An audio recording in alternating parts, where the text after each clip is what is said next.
تلقین ہے بلکہ انبیاء کو بھی تلقین. حالانکہ انبیاء تو دوسروں کے خود ہدایت دوسروں کے لیے ہدایت کا مرکز ہے، لیکن جس طرح ہم نماز کے اندر اہدنا الصراط المستقیم پڑھتے ہیں، انبیاء بھی پڑھتے تھے اپنی نماز، نبی صلی اللہ علیہ وسلم بھی پڑھتے تھے، صحابہ کرام بھی پڑھتے تھے. اب یہ جو وہ پڑھتے تھے اہدنا الصراط المستقیم، تو ان کے حق میں جو ہدایت کی دعا ہے وہ یہی نیک اعمال کے کرنے کی توفیق ہے. یا اللہ ہمیں اتنے نیک اعمال کر لیے لیکن تیری شہنشاہی کے آگے ان اعمال کی کوئی حیثیت نہیں، ہمیں اور نیک کاموں کی توفیق ہے. تو ان کے حق میں اہدنا الصراط المستقیم کا معنی یہی ہے کہ ہدایت کی دعا مطلب یہ کہ نیک کاموں کی توفیق کی تمنا کہ اللہ ہمیں اور نیک کاموں کی توفیق دے. اگر آج رات 20 نفل پڑے ہیں، کل کو 40 نوافل کی توفیق. تو انبیاء علیہم السلام بھی قرآن کریم میں اللہ تعالیٰ نے فرمایا نبی صلی اللہ علیہ وسلم کے فتح مکہ کی خوشخبری سنائی اور ساتھ فتح مکہ سے حاصل ہونے والے جو ثمرات ہیں ان کا ذکر کیا. فرمایا وَيَهْدِيَكَ صِرَاطً مُسْتَقِيمًا، اللہ آپ کو صراط مستقیم کی طرف آپ کی رہنمائی کرے گا. بس یہی معنی ہے ہدایت کرنے کا یا رہنمائی کرنے کا کہ اللہ آپ کو نیک کام کرنے کی پہلے سے زیادہ کہیں توفیق عطا فرمائے. تو ہدایت کے 3 درجے ہوتے ہیں. پہلا درجہ ہر مخلوق کو اللہ نے ہدایت دی. فرمایا آتا کل شیء خلقہ ثم ہدی، جس کا تقاضا اور نتیجہ ہے کہ ہر مخلوق اپنے اپنے کام میں لگی ہوئی. دوسرا ہدایت کا درجہ کہ اللہ نے انبیاء اور کتابوں کو بھیجا، جنہوں نے ان کو مان لیا وہ ہدایت پہ آ گئے، مسلمان ہو گئے. جنہوں نے انکار کیا انہیں ہم کافر کہتے ہیں. تو یہ ہدایت کا دوسرا درجہ کہ اللہ نے انبیاء کے ذریعے انسانوں کی ہدایت اور رہنمائی کی. پھر جنہوں نے کلمہ پڑھا میں نے بتایا کہ وہ بھی 2 طرح کے ہو گئے. کچھ نیک اعمال کے مطابق اپنی زندگی گزارنے میں لگے ہیں اور کچھ نے اپنے کلمہ پڑھنے پر ہی بھروسہ کر لیا اور کہا کہ اللہ غفور رحیم بخشنے والا، بس کلمہ پڑھ لینا ہی کافی. تو یہ جو اہدنا الصراط المستقیم ہے یہ متقی آدمی بھی پڑھتا ہے، پرہیزگار بھی پڑھتا ہے، صحابی نے بھی پڑھی، نبی صلی اللہ علیہ وسلم نے بھی یہ دعا کی. تو یہ اس کا مطلب یہی کہ جو آدمی نیک ہوتا ہے اس کی کوشش ہوتی ہے کہ جہاں میں نے 1000 نیکی کی 10,000 کی وہاں اور کئی حسب اطاعت اور نیکیاں کر دوں، پوری زندگی نیکیوں کے کرنے کی توفیق میں گزر جائے. اللہ تعالیٰ سے دعا فرماتے ہیں وہ کہ اللہ ہمیں نیک کاموں کی توفیق عطا فرما. تو یہ ہدایت کا معنی اور اس کے مختلف درجات ہیں. اسی معنی کا لحاظ کرتے ہوئے اللہ تعالیٰ نے قرآن کریم میں فرمایا سورہ بقرہ کے شروع الف لام میم ذالک الکتاب لا ریب فیہ ھدی للمتقین. کہ یہ کتاب جو قرآن کریم نازل کی جا رہی ہے یہ کتاب ایسی جس میں کوئی شک و شبہ کی گنجائش نہیں اور یہ متقیوں کے لیے ہدایت کا ذریعہ ہے. حالانکہ قرآن پاک تو اترا سب لوگوں کی ہدایت کے لیے، چونکہ اس کو پڑھ کر ہدایت حاصل کرتے ہیں متقی لوگ اور انہی کو نیک اعمال کی توفیق ہوتی ہے، اس لیے فرمایا ھدی للمتقین. اس کے بعد دعا میں دیکھیں فرمایا اہدنا الصراط المستقیم، ہماری صراط مستقیم کی طرف رہنمائی فرمائی. صراط مستقیم کا معنی کیا؟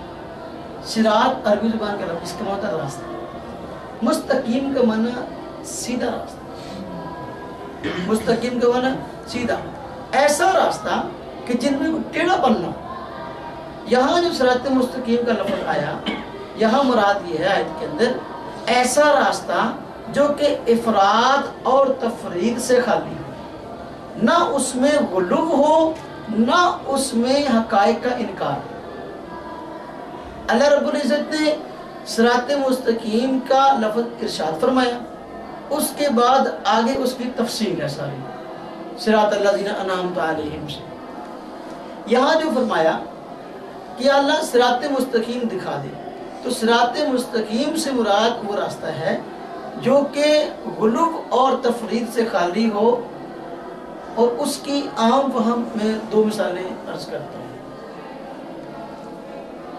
سیدنا عیسیٰ علیہ السلام ان کے متعلق یہودیوں اور عیسائیوں کے مختلف نظریات.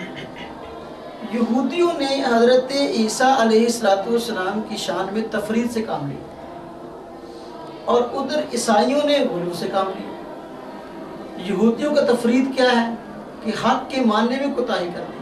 سیدنا عیسیٰ کے متعلق یہ کہنا شروع کیا وہ تو نبی بھی نہیں، یہاں تک کہ شریف زادہ بھی نہیں، نعوذ باللہ۔ آپ کی والدہ محترمہ پر تہمت لگائی، تو یہ کیا ہے؟ حقائق سے انکار، ثابت شدہ صحیح بات کو نہ ماننا، اور جو دین ہے اس کے اندر کمی کر دینا۔ اور دوسری طرف عیسائیوں نے مانا تو ماننے میں حد کر دی، کہنے لگے کہ بھئی نہ صرف یہ کہ ہماری ہدایت کے لیے آیا بلکہ اللہ کا بیٹا بھی ہے، خود اللہ بھی ہے، خود خدا بھی ہے، یہ کہنا شروع کر دیا۔ تو یہ غلو ہے، یہ جو ہے افراط ہے۔ تو صراط مستقیم کی دعا کی کہ ایسا راستہ جو کہ افراط تفریط سے خالی اعتدال ہے، اور وہ مسلمانوں کا راستہ ہے کہ مسلمان سیدنا عیسیٰ علیہ السلام کے بارے میں وہ نظریہ رکھتے ہیں جو کہ اعتدال پہ مبنی ہے، کہ سیدنا عیسیٰ علیہ السلام پیغمبر تھے، محترم تھے، خدا نہیں تھے۔ دونوں کی، یہودیوں کی بھی نفی ہو گئی، عیسائیوں کی بھی، افراد کی بھی نفی ہو گئی، تفریق کی۔ دوسری مثال کہ اللہ رب العزت نے انبیاء علیہ السلام کو لوگوں کی ہدایت کے لیے بھیجا۔ انبیاء علیہ السلام ان کے متعلق ہمارے معاشرے میں بھی غلو آ گیا۔ بعض حضرات نے کہنا شروع کیا کہ انبیاء علیہ السلام بھی ہر جگہ موجود ہوتے ہیں اور اللہ تعالیٰ بھی ہر جگہ موجود ہوتے ہیں۔ جب یہ نظریہ آیا، اس کی تردید کے لیے ایک اور نظریہ آ گیا۔ انہوں نے کہا اللہ بھی ہر جگہ حاضر ناظر نہیں ہو سکتے، نبی بھی ہر جگہ حاضر ناظر نہیں ہو سکتے۔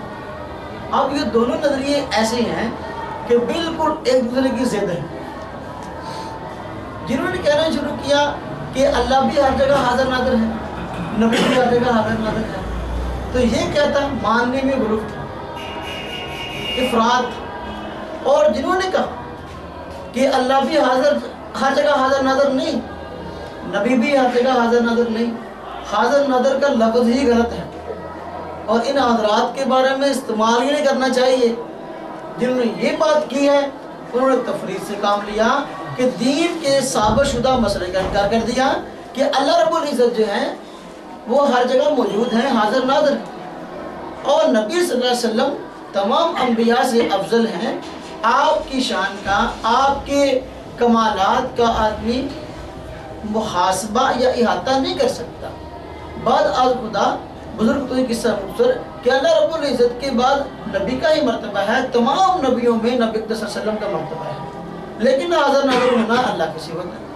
تو یہ عقیدہ رکھنا کہ اللہ رب العزت جو ہے وہ تو ہر جگہ موجود ہے، نبی صلی اللہ علیہ وسلم پیغمبر ہیں اور اس وقت اپنے روضہ اطہر کے اندر ہیں، اور روضہ اطہر کی خصوصیت بھی یہ ہے کہ اس میں پیغمبر رسول سوئے ہوئے ہیں۔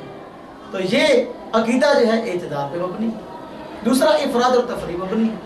تو دین کے اندر کمی کا نام جو ہے افراد ہے، تفریط ہے۔ دین کے اندر کمی کا نام تفریط ہے، اور دین کے اندر اضافے کا نام دوسرے الفاظ میں ہم کہہ سکتے ہیں بدعت۔ دو لفظ ایسے استعمال ہوتے ہیں اہل علم کی اصطلاح میں، ایک الحاد، ایک بدعت۔ بدعت کا معنی ہوتا ہے دین کے اندر اضافہ کرنا، ایسی چیز جو نبی صلی اللہ علیہ وسلم، صحابہ کرام رضوان اللہ علیہ مجمعین کے دور میں نہیں تھی اور وہ کام نہیں ہوتا تھا، اس کو بعد میں کرنا اور دین سمجھ کر کرنا، لازمی کرنا، نہ کرنے والے پر تنقید کرنا، تو یہ چیز دین کے اندر اضافہ بدعت ہے۔ الحاد کیا ہے؟ الحاد کا معنی دین کے ثابت شدہ مسئلے کا انکار کر دیا۔ اب اس کی میں ایک مثال ہے، یہ کاشتکار مختلف قسم کی فصلیں کاشت کرتے ہیں، مثلا گندم کاشت کی۔ جب گندم کاشت کی تو اس کے اندر آپ نے دیکھا جب گندم نے سر اٹھایا، ننے ننے پودے گندم کے نکلنے شروع ہوئے، تو ساتھ اور بہت ساری جڑی بوٹیاں نکلیں، اور وہ جڑی بوٹیاں دیکھنے سے دور سے ہریالی کھیت کے اندر نظر آتی ہے، اور دیکھنے والا سمجھتا ہے شاید کہ یہ ہریالی ساری کی ساری ہے گندم کی، حالانکہ اس کے اندر کیا ہے؟ جڑی بوٹیاں خود لوگ پودے بھی اگائے جن کو کاشت کرنا اس کا ذمہ دار کا کاشتکار کا مقصد نہیں تھا۔ پھر جب گندم تھوڑی سی اور بڑی ہوئی، ایسی چیز پیدا ہو گئی کہ جس نے گندم میں کمی کرنی شروع کر دی، سونڈیاں لگنا شروع ہو گئی، گندم کو کاٹ کاٹ کر پھینکنے لگی، پودوں کو کھانے لگی، خشک کرنے لگی، اس طرح کی سونڈیاں پیدا ہو گئی۔ اب یہ دو چیزیں جو ہیں دونوں گندم کا ہی نقصان دہ ہیں، جڑی بوٹیاں جو اگ آئیں وہ بھی اور یہ سونڈیاں وہ بھی، یہ دونوں چیزیں نقصان دہ ہیں۔ سونڈیوں کا مقصد گندم کے اندر کمی کرنا ہے، دن بدن اس کو ختم کرنا ہے، اور جڑی بوٹی کا مقصد کیا ہے؟